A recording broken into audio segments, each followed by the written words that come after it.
J'ai écrit une pièce de théâtre qui s'appelle Objectif Autistan, qui raconte l'histoire de 3 personnes autistes à 3 âges différents qui vont être amenées à se rencontrer, se conseiller directement ou indirectement.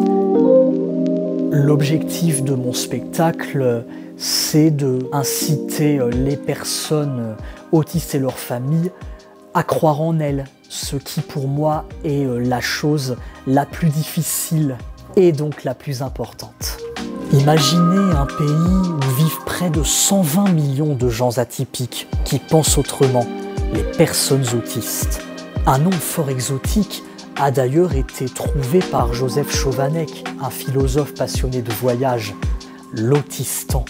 Ça me paraît important de parler de l'autisme déjà parce que on sensibilise de plus en plus pour le faire comprendre aux familles, sensibiliser les écoles pour les enfants, les entreprises pour les adultes et même tout autre lieu culturel ou pour faire des activités sportives, histoire que les échanges se passent bien avec les autres.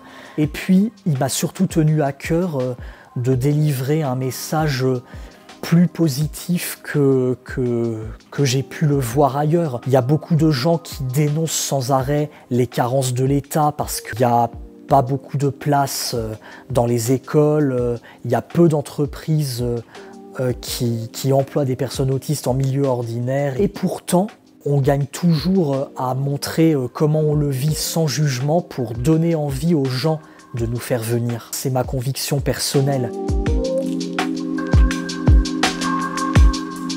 J'ai eu l'idée d'écrire cette pièce parce qu'une association en Belgique, dont la présidente est une amie de longue date, voulait coécrire un spectacle. Et cette présidente m'avait suggéré le titre, Objectif Autistan. Son fils autiste est passionné de Tintin, Objectif Autistan, donc ce qui fait écho à Objectif Lune. Donc j'ai écrit quelques scènes, je les lui ai montrées.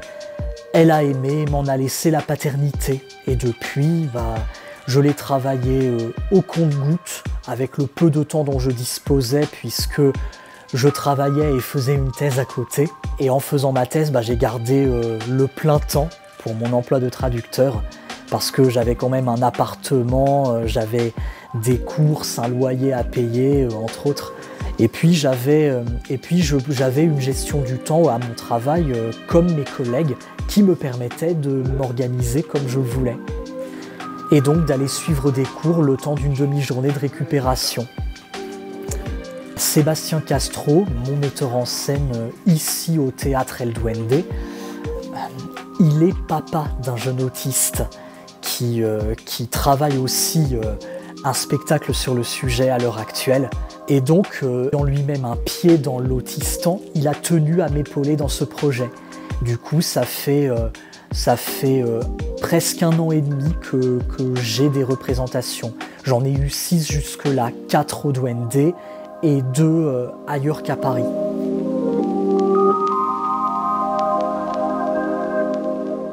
Mon spectacle se veut et en effet accessible aussi bien aux enfants et aux adolescents qu'aux adultes, évidemment. J'ai même croisé dans le public des enfants qui se sont demandé après si tel ou tel camarade de classe était autiste.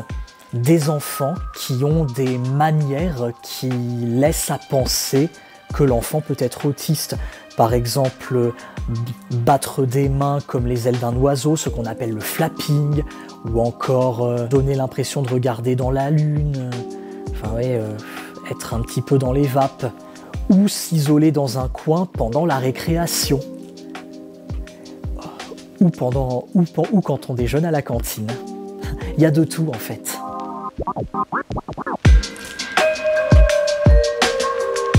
Si je devais résumer en un mot ce que je conseillerais à des parents, c'est simplement d'avoir confiance. L'autistan, voyez-vous, c'est comme le bonheur dans la chanson de Charles Trenet, Le soleil et la lune. Et vous verrez qu'il n'est pas forcément nécessaire d'aller loin pour trouver son bonheur.